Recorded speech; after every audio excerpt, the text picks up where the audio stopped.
Students, part 14 அடுத்து double displacement reaction ஓட typesல second one பார்க்கலாம். Neutralization reactions. நம்ம already lower sectionலயே படிச்சிருக்கிறோம். Neutralization அப்படின்னா this is another type of displacement reaction. So when acid is neutralized by base to form a salt and water. நமக்கு ஸ்டாண்டர்டாக தெரிஞ்ச ஒரு ரியாக்ஷன் தான் இது. ரொம்ப ரொம்ப இம்பார்ட்டண்ட். தனியாக 2 மார்க்கா 1 மார்க்கா கேட்பாங்க. So when acid is neutralized by base to form a salt and water. Acid base react ஆயிட்டு neutralize ஆயிட்டு salt வாட்டரும் ஃபார்ம் ஆகும். So the one of the product is water. So water is formed. So this reaction is called as neutralization reaction. This double displacement reaction is called neutralization reaction. Okay. So example பாருங்க. Acid na உங்களுக்கே தெரியும். Acid is proton donor. Okay, this is a proton donor.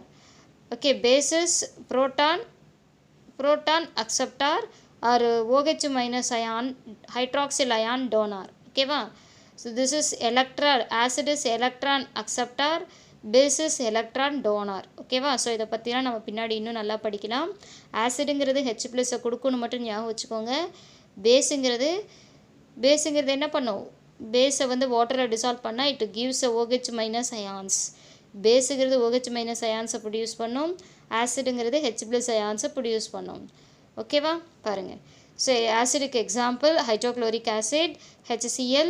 பேஸுக்கு example sodium hydroxide solution. ஓகேவா? So இப்போ இந்த ரெண்டு aqueous சொல்யூஷனையும் என்ன பண்ணுறேன்? Mix பண்ணுறேன். when acid is neutralized by base, HCl is neutralized by NaOH solution. ஓகேவா?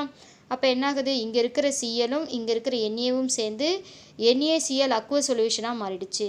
இங்கே இருக்கிற ஹெச்சும் இங்கே இருக்கிற ஓஹெச்சும் சேர்ந்து வாட்டராக மாறிடுச்சு. So sodium hydroxide react with hydrochloric acid to form a sodium chloride and water.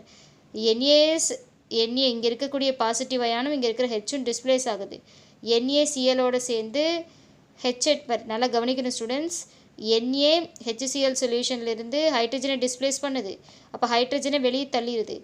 So அப்போ ஹைட்ரஜனும் NAவும் டிஸ்பிளேஸ் ஆகுது. ஹைட்ரஜன் NAக்கு பதிலாக இங்கே வருது. இங்கே ஹெச்சுக்கு பதிலாக NA இங்கே வருது. ஹெச்சுக்கு பதிலாக NA வந்தால் NAவும் Clவும் சேர்ந்து NaCl aqua solution NaCl precipitate form ஆகுது. ஓகேவா? So insoluble normal common salt நமக்கு ஃபார்ம் ஆகுது. ஓகேவா? So this is salt, sodium chloride salt form ஆகுது. நெக்ஸ்ட்டு இங்கே இருக்கிற NAக்கு பதிலாக ஹெச் இங்கே வந்தால் ஹெச்சும் OHச்சும் சேர்ந்து வாட்டராக மாறுது. ஓகேவா ஸ்டூடெண்ட்ஸ்? இது ஃபஸ்ட் எக்ஸாம்பிள். புரியுதா students? when hydrochloric acid is neutralized by sodium hydroxide solution to form a normal salt, insoluble salt, sodium chloride, this is common salt, and water is formed. Okay, this double displacement is called as neutralization reaction. Another example for neutralization reaction, HNO3. HNO3 is nitric acid. So nitric acid oda formula HNO3. NH4OH அப்படிங்கிறது ammonium hydroxide. Okay, so two aqueous solutions are mixed together. Mix பண்ணுறோம். அப்போது so the ammonium is displaces a hydrogen. Okay, ammonium வந்து hydrogen என்ன பண்ணிடுது? Displays பண்ணிடுது. அப்போ ammonia இந்த இடத்துக்கு வந்துடுது. ஹைட்ரஜன் இந்த OHோட சேர்ந்துக்குது. அம்மோனியா இந்த இடத்துக்கு வந்தால் NH4, அம்மோனியா ஹெச்சுக்கு பதிலாக இந்த இடத்துக்கு வந்தால் NH4NO3ங்கிற அம்மோனியம் நைட்ரேட் அம்மோனியம் நைட்ரேட் அப்படிங்கிற ஒரு சால்ட் ஃபார்ம் ஆகும். ஓகே, ஸோ நெக்ஸ்ட்டு இங்கே இருக்கிற ஹைட்ரஜன் NH4க்கு பதிலாக இங்கே வந்தால் ஹெச்சும் இங்கே வந்துச்சுன்னா ஹெச்சும் OHச்சும் சேர்ந்து வாட்டராக மாறிடும்.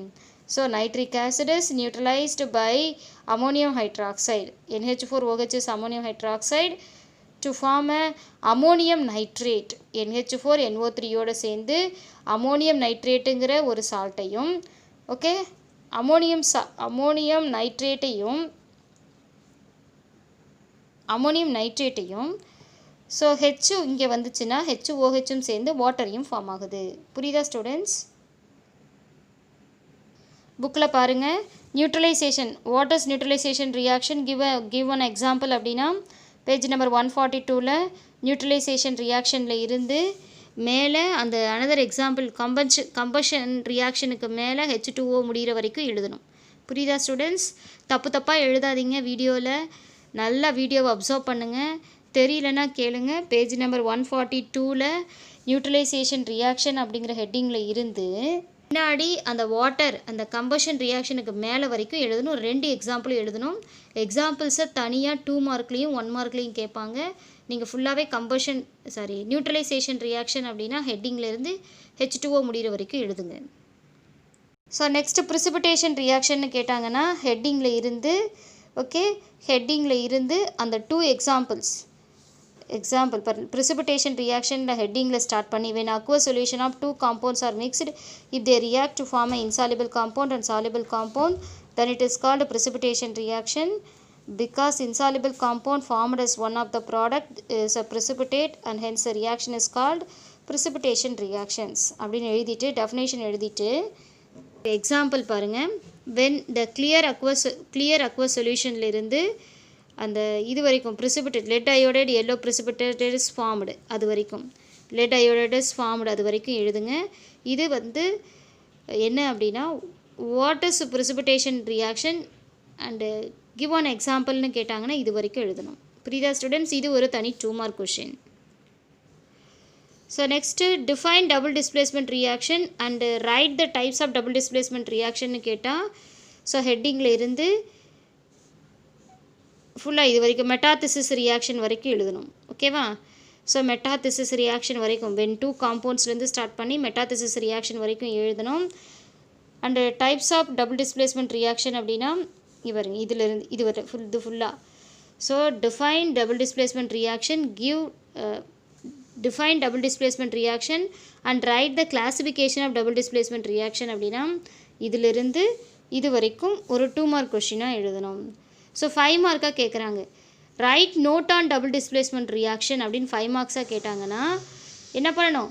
டபுள் டிஸ்பிளேஸ்மெண்ட்டுன்னு அப்படி ஹெட்டிங் போட்டு இந்த ஸ்டார்டிங்கில் இருந்து நியூட்ரலைசேஷன் ரியாக்ஷனோட எண்டு வரைக்கும் எழுதணும். ஒரு எக்ஸாம்பிள் எழுதுனா போதும்.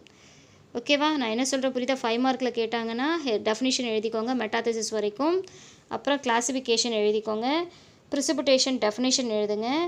எழுதிச்சு ஒரு எக்ஸாம்பிள் மட்டும் எக்ஸ்பிளைன் பண்ணுங்கள். ஓகே, அடுத்து நியூட்ரலைசேஷன் ரியாக்ஷன் ஹெட்டிங் போட்டு டெஃபினிஷன் எழுதி அதுக்கு ஒரு எக்ஸாம்பிள் மட்டும் எழுதுங்க போதும். 5 மார்க்கில் கேட்டால் ரைட் நோட்டான்னு கேட்டால் எழுதுனா போதும்.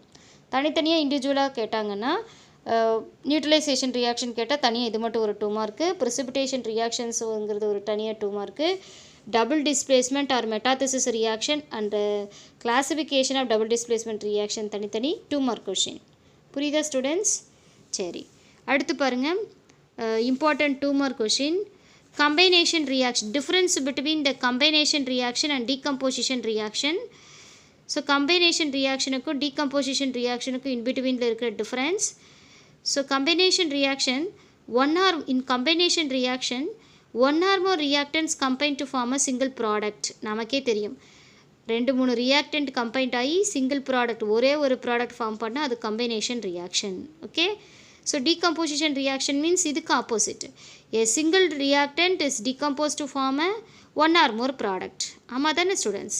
சிங்கிள் ரியாக்டன்ட் டீகம்போஸ் ஆகிட்டு நிறைய ப்ராடக்ட் ஃபார்ம் பண்ணுச்சுன்னா அது டீகம்போசிஷன் ரியாக்ஷன்.